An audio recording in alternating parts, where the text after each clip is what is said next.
আসসালামু আলাইকুম প্রিয় বন্ধুরা, আজকে আমরা চলে এলাম শ্রীরামপুর টাউনে একটি দরগা শরীফে, যেটি শ্রীরামপুর মল্লিকপাড়াতে অবস্থিত। হুজুরের দরবার শরীফে আমরা এসে এখানে লক্ষ লক্ষ মানুষের আগমন দেখতে পেলাম।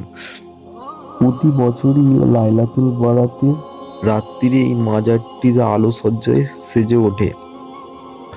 আর এই হুজুরের অনেক কেরামতিও আছে, এটি নেক্সট ভিডিওতে আমরা আপনাদেরকে জানাবো।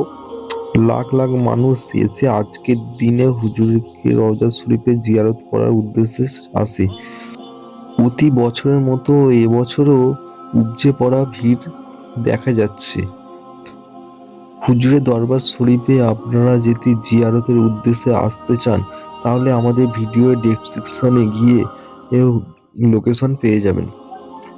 আর আপনারা যে জায়গাটি দেখতে পাচ্ছেন, এটি হচ্ছে হুগলির বৃহত্তম অবস্থান, যেটি শ্রীরামপুরে অবস্থিত।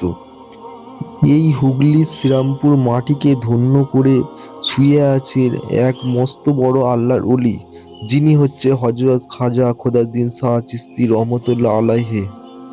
এটি যেহেতু গোরস্থানের ভেতরে মাজারটি, তাই এখানকার মানুষ জানতে পারেনি ইনি কোথা থেকে এসেছেন এবং উনি কত বছর দিয়ে এই মাটিতেই শুয়ে আছে জানে না কেউ। কিন্তু এর পরিকাঠামো দেখে, যেহেতু এর আগেও একটি ছাউনি করা ছিল ছোট্টখানা, সেই ছাউনিটি ছিল অনেক পুরনো ছাউনি। ছাউনিটি প্রায় দেখতে ছিল যেমন খড়ের চালা হয়, ঠিক একই রকম, ভেতরে লোহার টেক্সচার দিয়ে তৈরি ছিল। চলুন আমরা এবারে হুজুরের মাজারের ভেতরটা জিয়ারত করে আসি। এটি হচ্ছে হুজুরের রওজা শরীফ। রওজা শরীফের এটি ভেতরে পূর্ণ নির্মাণ হয়েছে। হুজুরের রওজা শরীফ এর থেকেও প্রায় 10 ফুট নিচে ছিল। এটিকে পূর্ণ নির্মাণ করার পর হুজুরের রওজা শরীফটিকে উপরে আনা হয়েছে। যেহেতু এখানে অনেক জল জমে যেত, সেই কারণেই রওজা শরীফটিকে উঁচু করে এটিকে পূর্ণ নির্মাণ করা হয়েছে।